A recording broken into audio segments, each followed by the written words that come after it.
Assalamualaikum warahmatullahi wabarakatuh.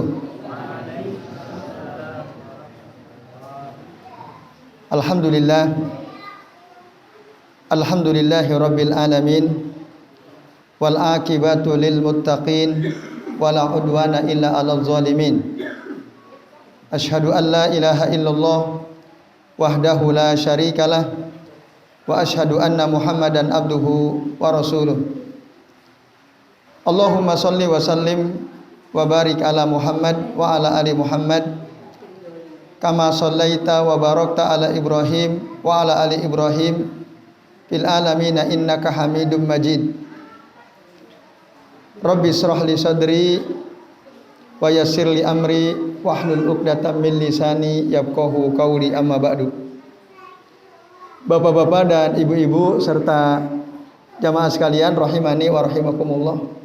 Alhamdulillah pada malam ini atas izin Allah ya, meskipun hujan cukup deras ya, kita bisa berkumpul ya di majelis ini dalam rangka mempelajari hadis-hadis Nabi Shallallahu Alaihi Wasallam dari kitab Bulughul Maram yang disusun oleh Al-Hafidh Ibnu Hajar Al-Asqalani rahimahullah. Dan kita masih membahas bab tentang nafkah. Pada pertemuan pekan lalu kita sudah membahas sampai hadis nomor 8. Sekarang kita akan melanjutkan hadis nomor 9 ya. Yaitu hadis tentang kewajiban memberi nafkah bagi suami kepada istrinya. Jika tidak, maka apa yang bisa dilakukan oleh seorang istri? Mari kita perhatikan hadisnya Bapak Ibu. An Abi Hurairah radhiyallahu anhu qol, dari Abu Hurairah radhiyallahu anhu dia berkata, qala Rasulullah sallallahu alaihi wasallam, Rasulullah sallallahu alaihi wasallam beliau bersabda, al yadul ulya khairun minal yadis sufla. Tangan di atas itu lebih baik daripada tangan di bawah. Wa yabda'u ahadukum biman ya'ul. Dan salah seorang di antara kalian dalam memberi nafkah dimulai dari orang yang ada di bawah tanggungannya. Di bawah tanggungannya berarti istrinya, anaknya. Mulai dari situ. Taqulu al-mar'atu, seorang istri berkata kepada suaminya, at'imni au talliqni. At'imni au talliqni. Beri aku makan atau ceraikan aku. Jadi kalau ada seorang suami tidak bisa menafkahi istrinya berdasarkan hadis ini, maka si istri boleh ya berkata kepada suaminya, beri makan aku atau nafkahi aku, atau kalau engkau tidak bisa nafkahi aku, talliqni, ceraikan aku. Nah, isi boleh ngomong seperti itu jika memang suaminya tidak mampu menafkahi dirinya. Hadis rawahu ad-Daruqutni dengan sanad yang hasan. Riwayatnya dari Abu Hurairah radhiyallahu anhu. Nah, Bapak Ibu dan jamaah sekalian, hadis ini sebenarnya ada di dalam Sahih Bukhari. Dan apabila kita buka dalam Sahih Bukhari lebih jelas lagi nanti keterangannya. Al-Imam Al-Bukhari mengatakan ya, dari Al-A'mas haddasani Abu Saleh, telah bercerita kepadaku Abu Saleh qol, dia berkata haddasani Abu Hurairah radhiyallahu anhu qol, telah bercerita kepadaku Abu Hurairah radhiyallahu anhu, dia berkata qala Nabi sallallahu alaihi wasallam, Nabi sallallahu alaihi wasallam bersabda, afdalu as-shadaqati ma taraka ginan. Utama sedekah itu adalah ma taraka ginan, yaitu sesuatu yang ditinggalkan dengan cukup. Ma taraka ginan ya. Itu seutama-utama sedekah. Maksudnya dia cukup lalu dia sedekah. Wal yadul ulya khairun minal yadi sufla. Tangan di atas lebih baik daripada tangan di bawah. Wabda biman ta'ul, kata Rasul. Mulailah dalam memberi nafkah itu kepada orang yang engkau tanggung ya, bebannya. Taqulu al-mar'atu, seorang istri berkata, imma antut imani wa imma antut liqani. Ya, engkau beri makan aku atau engkau ceraikan aku. Nah, itu. Faqalu, lalu orang-orang bertanya kepada Abu Hurairah, ya Abu Hurairah, wahai Abu Hurairah, sami'ta hadza min Rasulillah sallallahu alaihi wasallam, apakah engkau mendengar perkataan ini? Maksudnya seorang wanita tadi berkata kepada suaminya, engkau beri makan aku, engkau nafkahi aku, atau engkau ceraikan aku. Apakah engkau mendengar ini dari Rasul SAW? Apa jawaban Abu Hurairah? Qala la, enggak. Jadi kata-kata ini bukan dari Nabi, tapi dari Abu Hurairah sendiri ya. Nabi hanya mengatakan sampai pada kalimat wabda biman ta'ul.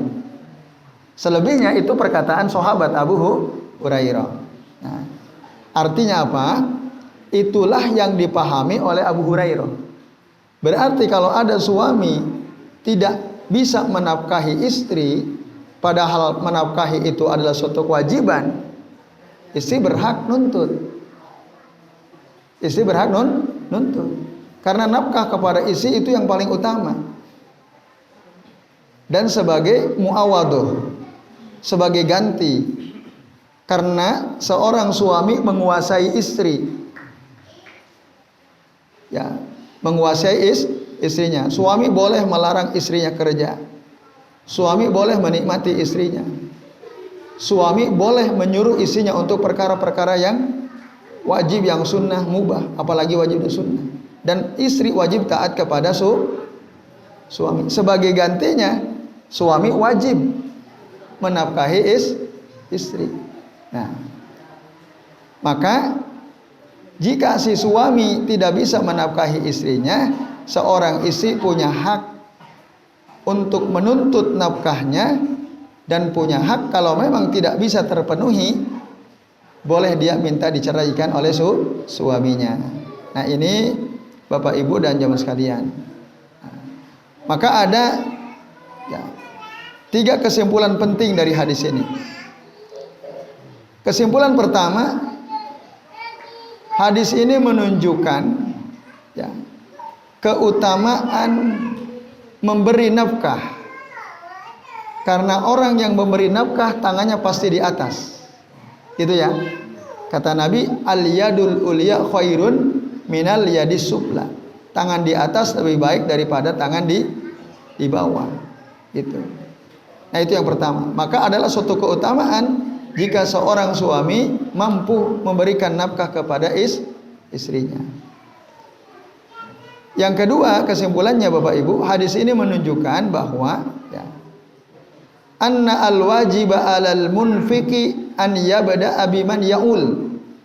Bahwa apa yang wajib dilakukan oleh seseorang yang wajib memberikan nafkah, maka dia harus mulai dari orang yang dia tanggung. Itu ya. Suami punya kewajiban memberi nafkah. Dia punya orang tua, punya istri, punya anak, punya saudara, semua butuh. Tapi pas. Gitu ya, penghasilannya pas. Mana yang paling didahulukan di dalam memberikan nafkah? Istrinya dan anaknya. Itu. Sementara bapak ibunya butuh, tapi uangnya nggak cukup, gugur kewajibannya. Saudaranya, kakaknya, adiknya butuh, ya, tapi uangnya tidak cukup, gugur kewajiban dia. Nah, karena dia sudah terbebani untuk menafkahi anak dan istrinya.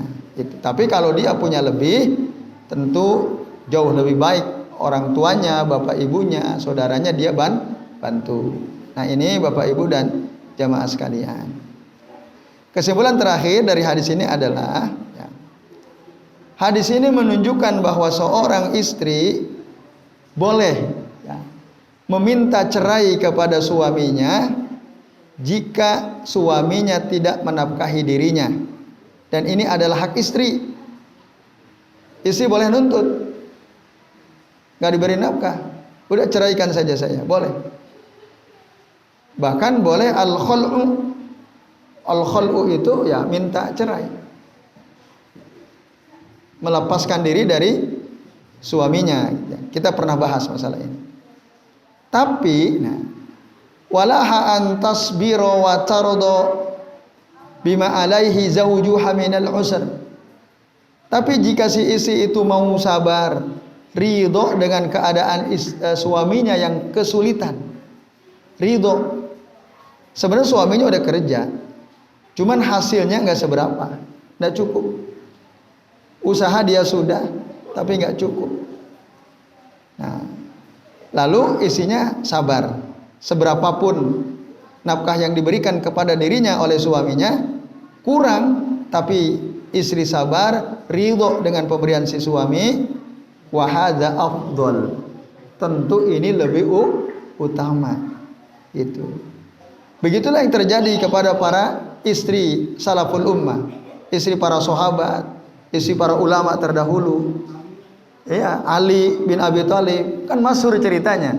Beliau ini fakir miskin. Bapaknya saja Abu Thalib miskin. Ali juga miskin. Bahkan ketika mau menikahi Fatimah nggak punya apa-apa. Itu disuruh ngasih mahar oleh Rasul, ya kamu kasihlah nafkah. Mahar? Nggak punya apa-apa ya Rasul. Baju besi mesti punya. Baju besimu mana?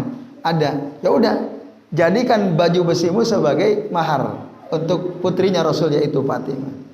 Nah, sampai akhirnya Fatimah kerja keras buat adonan gandum sampai tangannya itu kapalan ya. Artinya nggak lembut gitu tangannya Fatimah. Padahal itu putrinya Rasulullah SAW. Pernah satu ketika Ali ngomong kepada Fatimah, cobalah minta kepada bapakmu ya. Minta apa? Pembantu gitu ya. Minta budak. Apa dikasih oleh Nabi? Enggak. Sebenarnya Nabi bisa aja, tapi Nabi mendidik putrinya. Ya, berzikirlah engkau setiap kali sebelum tidur dengan tasbih, tahmid, takbir 33 kali. Ya semoga dimudahkan rezekinya. Nah itu cerita dari kalangan sahabat, istrinya sabar. Ini Bapak Ibu dan jamaah sekalian. Ini yang lebih utama gitu. Nah, itulah ya wanita-wanita yang bertakwa, wanita-wanita yang baik yang mampu bersabar dalam keadaan suaminya kesulitan, dalam keadaan suaminya kekurangan. Tapi dia karena cintanya kepada suami, karena takwanya dia kepada Allah, karena imannya dia kepada Allah, dia tetap sabar, ridho dengan rezeki yang sedikit itu. Walaupun tentu dia terus harusnya mendoakan suaminya, semoga suaminya diberikan kemudahan dalam rezeki. Nah ini Bapak Ibu dan jemaah sekalian ya, kesimpulan terakhir dari hadis yang ke-9. Kemudian hadis yang ke-10 Bapak Ibu. An Sa'id bin Al-Musayyab fi ar-rajul la yajidu ma yunfiqu ala ahli. Tentang seseorang atau seorang suami yang tidak bisa menafkahi keluarganya. Qal, apa yang harus dilakukan? Nah, yufarriqu bainahuma. Diceraikan. Itu fatwanya. Jadi kalau ada suami punya istri tidak mampu menafkahi istrinya, diceraikan. Yufarraqu bainahuma. Akhrajahu Sa'id bin Mansur an Sufyan an Abi Zinad anhu qala faqultu li Sa'id sunnatun, aku lalu berkata kepada Sa'id, ini kata Abu Zinad, apakah ini sunnah? Maksudnya apakah ini sunnah Rasul? Kalau ada suami tidak bisa menafkahi istrinya, diceraikan. Berarti ini yang menceraikan siapa nih? Suami atau hakim? Nah, dalam hal ini hakim. Jika ada si istri mengeluh kepada hakim, hakim, dulu khalifah ya, khalifah Rasulullah atau yang mewakili beliau. Di zaman sahabat sudah ada qadi datang, aku ini berumah tangga dengan si fulan. Si fulan ini nggak bisa ngasih nafkah kepadaku. Bagaimana pendapat tuan lah, kira-kira begitu. Ya sudah cerai. Dan seorang qadi punya hak. Ya, ini urusan masyarakat, urusan kaum muslimin, mereka bertanggung jawab atas itu. Maka fatwanya Sa'id bin Al-Musayyab yufarraqu bainahuma. Apakah ini sunnah? Kata Abu Zinad. Apa jawabannya? Faqala sunnah. Ini sunnah. Ini sunnah kata beliau. Hadza mursalun qawi. Hadis ini hadis mursal tapi kuat. Apa itu hadis mursal? Hadis mursal itu adalah hadis yang diriwayatkan oleh seorang ulama tabi'in. Di atas tabi'in ada siapa? Sahabat. Di atas sahabat ada Nabi. Nah, hadis mursal itu adalah hadis yang diriwayatkan oleh tabi'in. Sa'id bin Al-Musayyab ini tabi'in, tapi beliau langsung dari Nabi, sahabatnya dilewati gitu. Nah, maka hadis seperti ini dianggap hadis mursal. Hadis mursal itu dianggap hadis yang lemah oleh sebagian ahlul hadis, kecuali katanya mursal dari Sa'id bin Al-Musayyab ini, karena memang beliau betul-betul ketemu dengan para sahabat. Nah, mungkin dalam waktu ini, ketika ini beliau langsung mengatakan ini sunnah, maksudnya ini sunnah Nabi, tapi tidak menyebutkan siapa gurunya dari kalangan sahabat. Sehingga ya, Al-Imam Asy-Syafi'i mengatakan ya, jadi mursal seperti ini ya, wa zahiru hadza anna Asy-Syafi'i yahtajju bimisli hadzal mursal. Jadi Al-Imam Asy-Syafi'i itu berhujjah dengan hadis mursal seperti ini, yaitu dari siapa? Sa'id bin Al-Musayyab. Karena memang para perawi di bawahnya itu orang-orang terpercaya. Gitu. Tapi sebagian ahlul hadis mengatakan al-mursalu ghairu hujjatin indal muhaddisin. Hadis mursal itu tidak bisa jadi hujjah menurut para ahli hadis. Ini Bapak Ibu dan jauh sekalian. Nah, tapi Syekh Abdullah bin Shalih Fauzan mengatakan irsalu Sa'id bin Al-Musayyab indana hasan. Hadis mursal dari Sa'id bin Al-Musayyab itu menurut kami hadisnya hasan. Artinya bisa jadi hujjah. Gitu. Jadi ya, hadis-hadis mursal dari Sa'id bin Al-Musayyab itu hujjatun duna ghairiha. Tapi selain beliau tidak. Jadi emang ini dianggap kuat ya, riwayat dari Sa'id bin Al-Musayyab meskipun beliau tidak menyebutkan nama sahabat di atasnya. Bahkan Ibnu Al-Madini seorang ahlul hadis mengatakan, idza qala Sa'id, kalau Sa'id bin Al-Musayyab mengatakan madati sunnah, telah berjalan sunnah, fahasbuka bih, itu udah cukup. Udah cukup jadi hujjah.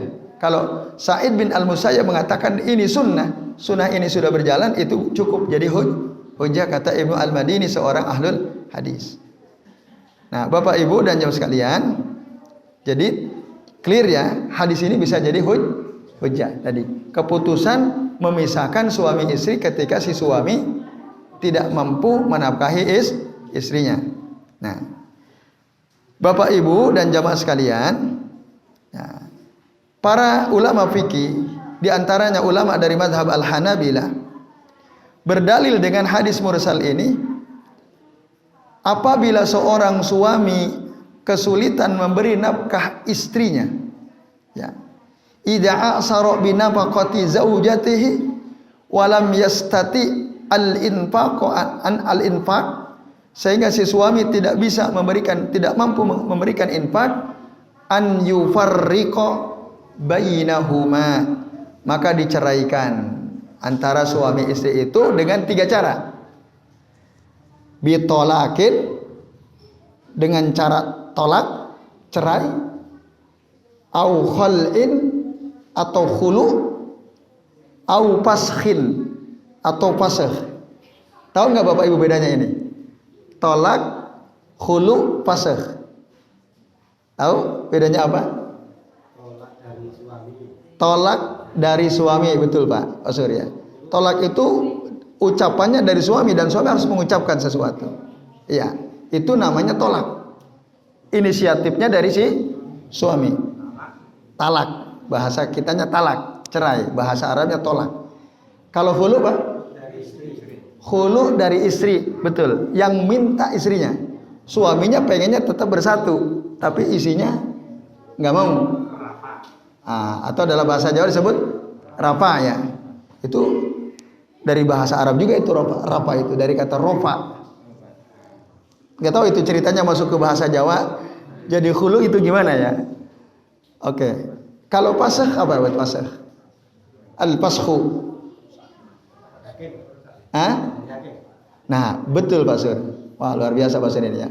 Jadi kalau pasakh itu yang memutuskan cerai adalah hakim. Adalah hakim.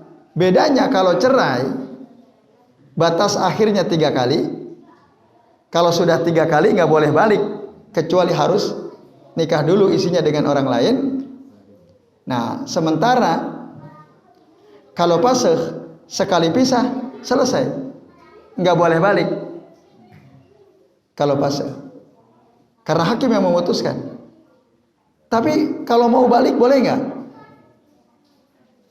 Udah diputuskan sama hakim. Misalnya gini, ada suami dia nggak bisa nafkahi istrinya, akhirnya diputuskan cerai, kasihan isinya, kan tidak dinafkahi. Sementara dia punya tanggung jawab kepada suaminya, cerai.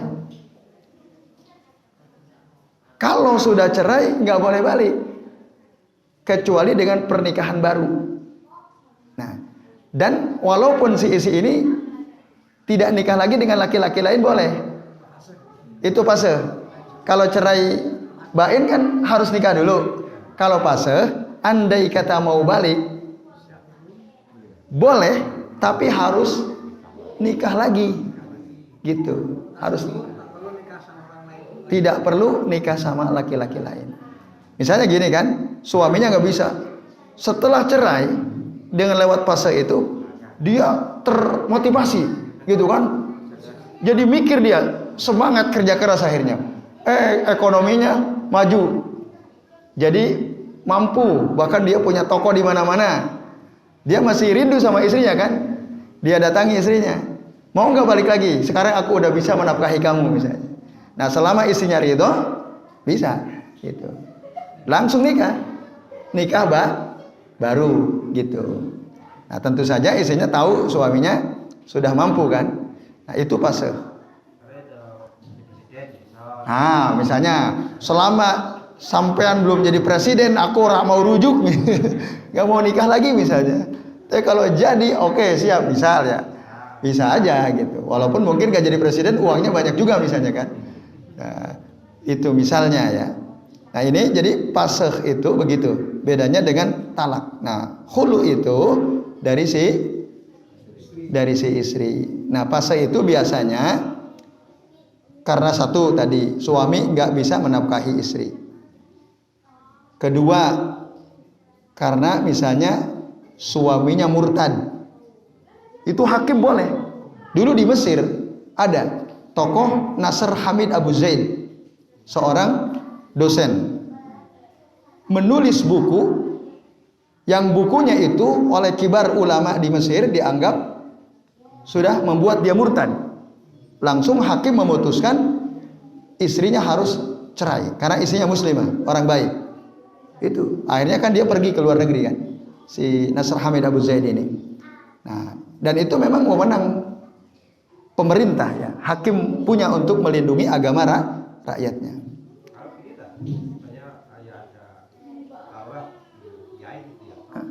Kemudian mengatakan bahwa mengingkari dari hadis kalau siapa yang mengucapkan la ilaha illallah di akhirnya itu bukan la ilaha illallah tapi persatuan, itu termasuk murtad ya. Jadi man qala la ilaha fi akhiri kalamihi la ilaha illallah dakhalal jannah itu ya. Penjelasannya tidak begitu. Bukan mengucapkan la ilaha illallah tapi itu bagaimana? Apakah itu murtad atau tidak? Nah, itu namanya ngawur dalam menafsirkan hadis Nabi ya. Orang ngawur dalam menafsirkan hadis Nabi apakah murtad atau tidak? Tidak, tentu tidak. Tidak menyebabkan dia murtad karenanya. Ya, itu mungkin karena kejahilannya kan, karena ketidaktahuannya terus dia ngikutin hawa nafsu, lalu dia menafsirkan dengan perkataan seperti itu. Kecuali barangkali kalau sudah dikasih tahu, ngeyel, terus dia meremehkan sunnah, nah bisa jadi ya. Kalau dia meremehkan sunnah padahal sudah dinasihati oleh para ulama yang lain misalnya. Yaitu Pak Is, Allahu a'lam bishawab. Nah itu. Jadi murtad atau ada li'an gitu. Mereka saling melaknat. Masih ingat ya li'an ya? Nah itu nanti keputusannya ada pada hakim. Udah cerai. Itu namanya fasakh. Nah, seorang istri yang tidak dinafkahi suaminya boleh tuh tiga-tiganya. Talak boleh, misalnya udahlah kamu ceraikan saja aku. Akhirnya suaminya karena dia sadar gak bisa menafkahi, ya sudah aku ceraikan kamu. Berarti kan cerai, talak. Tapi suaminya gak mau, istri yang nuntut. Udah aku ya mau berpisah denganmu. Enggak katanya. Enggak, aku mau berpisah. Akhirnya istrinya pulang ke rumah orang tuanya. Diizinkan atau tidak oleh suaminya karena dia merasa tidak dinafkahi, pulanglah dia ke orang tuanya. Nah, dia minta lepas dari si suaminya. Nah, itu khulu namanya. Nah, ini Bapak Ibu dan jamaah sekalian. Nah, jadi tergantung istri tadi mau pilih yang mana. Ya, dari tiga cara itu. Kalau yang talak tadi udah harus nikah dulu. Talak. Oh, misalnya suami tidak menafkahi istrinya, tidak mampu. Si istri bilang, udah ceraikan aku. Kan yang menyerahkan yang laki-laki. Ya misalnya, kan akhirnya laki-laki yang menceraikan. Karena gini Bapak Ibu, konsekuensi beda cerai dengan hulu. Yang paling enak buat istri dalam keadaan seperti ini ya, dia tidak dinafkahi, yang paling enak dia minta diceraikan. Nah, hulu ada konsekuensi kalau hulu. Itu dia. Nah, kalau cerai kan suami yang ngomong, istrinya bilang, udah ceraikan saja aku. Ya sudah, mohon maaf karena memang aku nggak mampu menafkahi kamu. Ya sudah aku ceraikan kamu.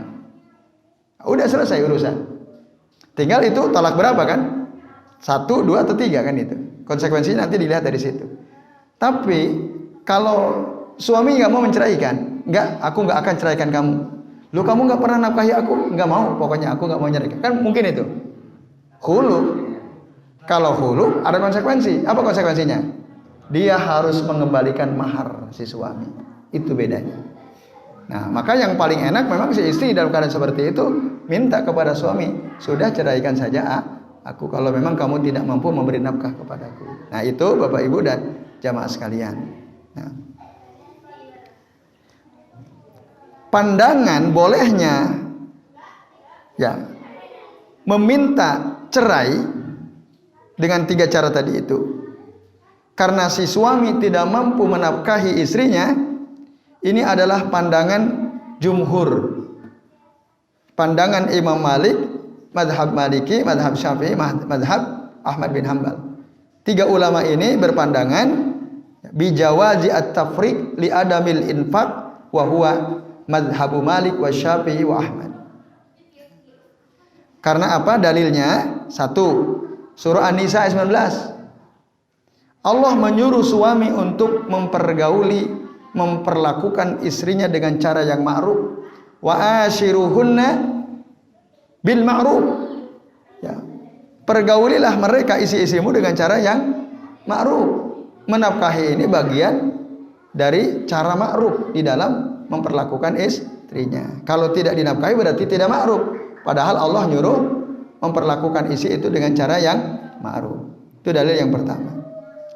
Dalil yang kedua dalam surah Al-Baqarah ayat 231. Ini dalil para ulama yang mengatakan boleh dicerai, boleh dipisah. Dalam surah Al-Baqarah ayat 231 Allah Ta'ala mengatakan wala tumsikuhunna diraran lita'tadu. Janganlah kalian mempertahankan istri-istri kalian untuk tujuan jahat, diraran. Memang ingin dalam tanda kutip ya, menyiksa istrinya biar istrinya menderita itu. Enggak mau saya cerai. Lah kamu enggak ngasih nafkah? Iya, tapi aku enggak akan ceraikan kamu. Tujuannya dia punya niat jahat kepada istrinya. Lita tadu atau berbuat zalim kepada istrinya. Nah, ini tidak boleh. Seorang suami menahan istrinya tidak mau menceraikan karena ingin berbuat jahat, berbuat zalim kepada istri. Karena mungkin dendam atau lain sebagainya lah. Itu enggak boleh, haram. Nah, itu dalam hadis mengatakan la dharar wala dirar. Tidak boleh kita itu membahayakan seseorang sengaja atau tidak sengaja. Kalau udah jelas kita suami gitu membahayakan istrinya nggak bisa makan, mau kerja nggak boleh kerja dan seterusnya, kan kasihan. Nah, itu nggak boleh tuh membahayakan istri sengaja atau tidak sengaja. Memulai atau membalas gitu. Memulai atau membalas membahayakan si istri itu tidak boleh berdasarkan hadis Nabi riwayat yang sudah sebutkan ya dalam kitab Ihya'u Al-Mawat. Ini sahih hadisnya. Ya baik Bapak Ibu dan jamaah sekalian, itu ya. Kemudian Bapak Ibu dan jamaah sekalian, nah di sini katakan ya, secara zahir perkataan ini menunjukkan bahwa seorang wanita boleh meminta cerai secara mutlak. Secara mutlak. Dalil-dalil tadi ya. Apapun keadaannya dari 3 kemungkinan ini. 1 ya. Keadaan pertama, seorang wanita dinikahi oleh laki-laki, si wanita ini tahu kalau laki-lakinya miskin. Mungkin nggak itu terjadi? Mungkin kan? Tahu dia, bahkan si suami udah dari awal mengatakan, aduh mohon maaf saya nggak punya pekerjaan tetap, tapi saya ingin menikahi dirimu, tapi penghasilan saya cuman segini, kerjaan susah.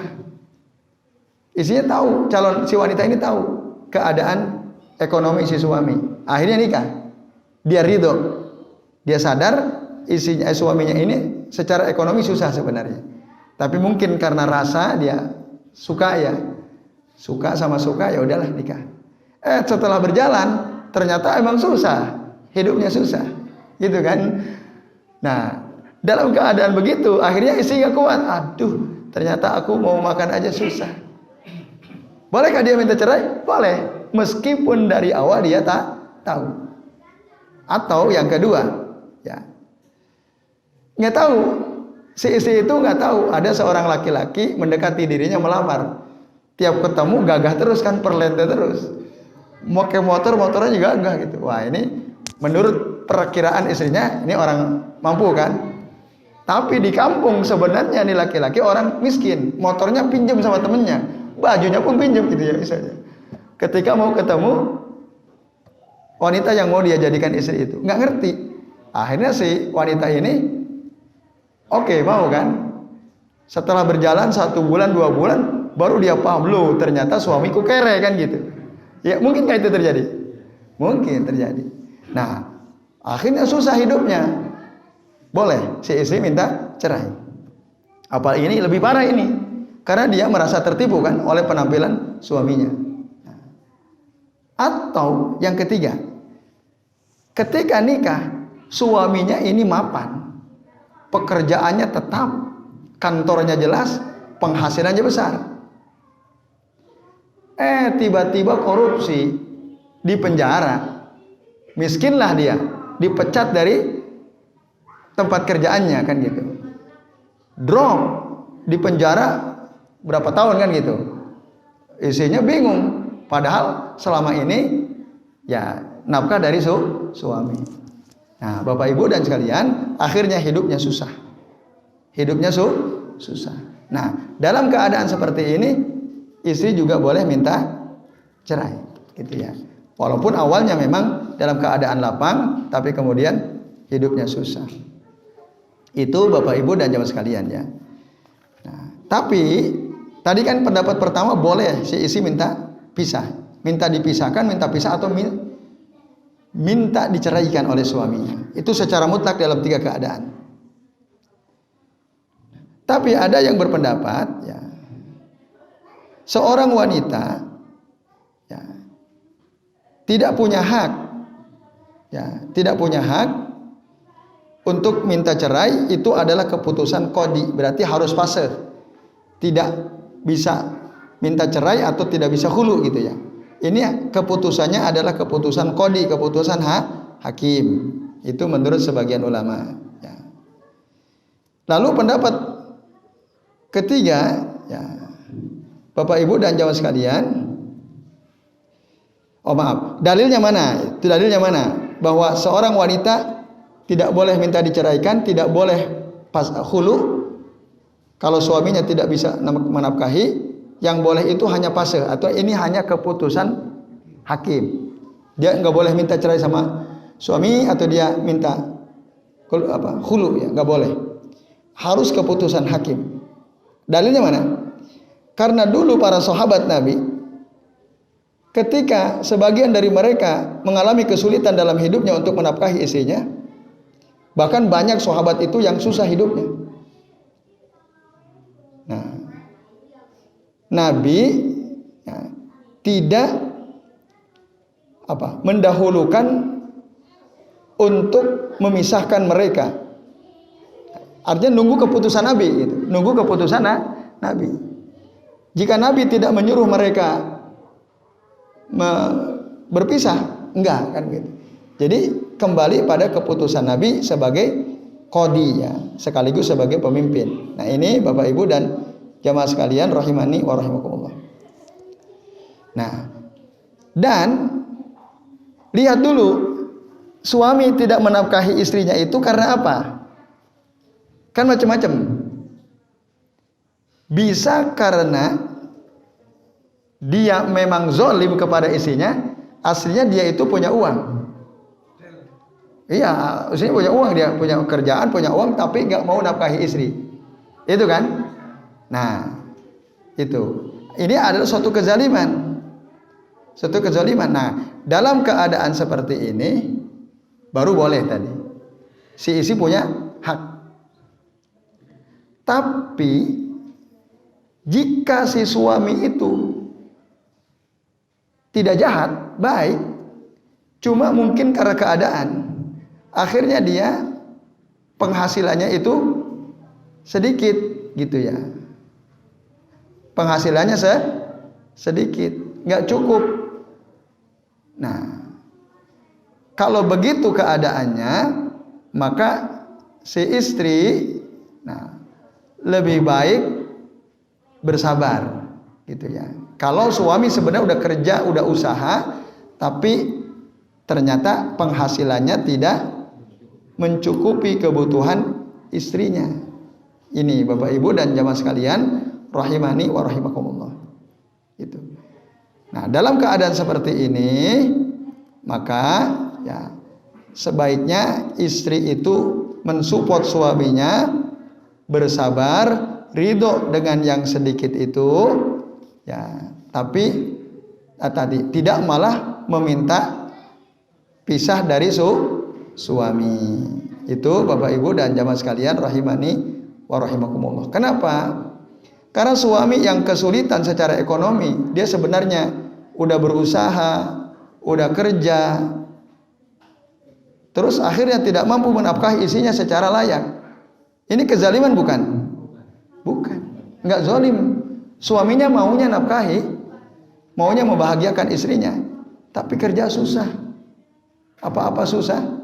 Nah, tidak zalim. Maka tidak layak seorang istri meminta cerai ya dari suaminya dalam keadaan seperti ini. Nah, ini Bapak Ibu dan jamaah sekalian rahimani wa rahimakumullah. Jadi yang dia berhak minta cerai itu jika satu, ya, zalim suaminya, mampu tapi tidak menafkahi. Nah, dalam keadaan seperti itu maka boleh. Atau yang kedua, suaminya bohong. Waktu nikah ngakunya punya, kan gitu. Menunjukkan kalau dia ini orang punya. Kelihatan dari cara berpakaiannya, kendaraannya. Akhirnya istrinya dalam tanda kutip tertipu lah kira-kira kan gitu. Nah, mau kan dinikahi. Ternyata sudah nikah baru ketahuan aslinya. Nah, ini boleh nggak minta cerai?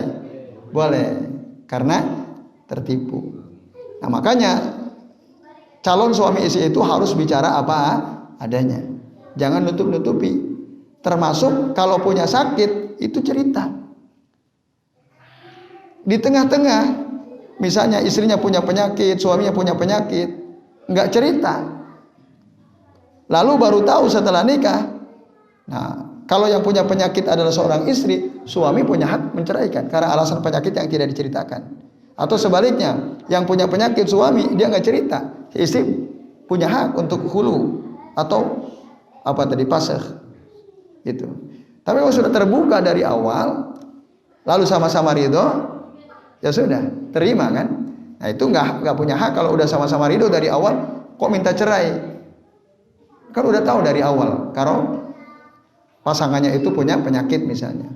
Nah ini Bapak Ibu dan hadirin sekalian rahimani wa rahimakumullah. Gitu.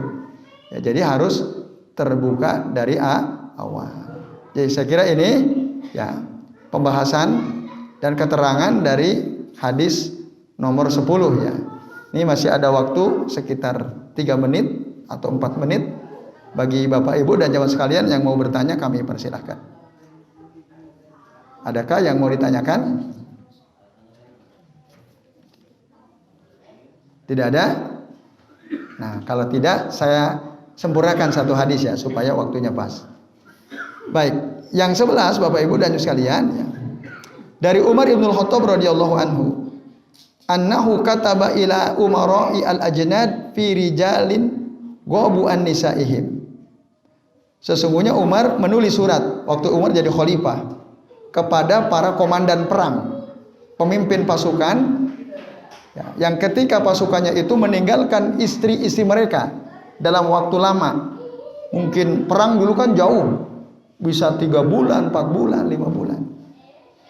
Nah, apa perintah Umar kepada para komandan pasukan itu? An ya'khudhuhum bi ayyunfiqu au yutalliqu. Nah, supaya mereka itu memberikan infak kepada istri yang ditinggalkan atau kalau tidak menceraikan. Nah, fa in tallaqu ba'asu binafaqatin mahabasu. Apabila mereka akhirnya memilih untuk menceraikan istrinya, maka harus memberikan nafkah ya pada bulan-bulan sebelumnya yang itu menjadi kewajiban si suami. Misalnya 5 bulan kan tidak bisa memberikan nafkah kan, akhirnya dicerai. Nah selama 5 bulan itu harus dipenuhi karena itu hutang suami kepada istri itu maksudnya. Nah dari mana ya, kalau perangnya menang kan dapat ghanimah, dapat harta rampasan perang ya, dari situ diberikan kepada si istrinya. Nah ini Bapak Ibu dan jamaah sekalian rahimani wa rahimakumullah. Nah ini perhatian seorang khalifah Umar Ibn Khattab dalam hal ini, bagaimana seharusnya para suami yang meninggalkan istrinya dalam jangka waktu yang cukup lama ya, apa yang harus dilakukan. Nah tadi ada 2 pilihan, berusahalah tetap memberikan nafkah atau menceraikan gitu, karena lama, kecuali sebelum perang sudah meninggalkan harta gitu ya, dia udah ngumpulin gitu. Atau kecuali si istrinya, enggak Pak, aku tidak mau cerai darimu, enggak apa-apa, aku bisa nyari untuk memenuhi kebutuhan, aku nyari ya, enggak usah dicerai misalnya. Nah, itu boleh. Tapi jika enggak ya 2 tadi pilihannya, nafkahi, kalau tidak ceraikan. Jadi saya kira ini Bapak Ibu dan jamaah sekalian ya, keterangan ringkas dari hadis nomor 11 ya. Perintah Umar kepada para komandan pasukan perang ya. Jelas ya? Ya, baik. Tidak ditanyakan? Tidak ya, saya kira demikian. Mudah-mudahan bermanfaat, mudah-mudahan jadi ilmu ya buat kita semua, sehingga kita bisa ya memberikan keterangan ketika ada kasus-kasus yang serupa dengan yang dijelaskan dalam hadis ini. Baik, dengan demikian mari kita akhiri kajian kita malam ini dengan membaca doa kafaratul majlis. Subhanakallahumma wa bihamdika asyhadu an la ilaha illa anta astaghfiruka wa atubu ilaik. Wa sallallahu ala Muhammadin wa ala alihi wa sahbihi wa baraka wa sallama alaihim ajmain. Billahi taufiq wal hidayah. Wassalamu alaikum warahmatullahi wabarakatuh.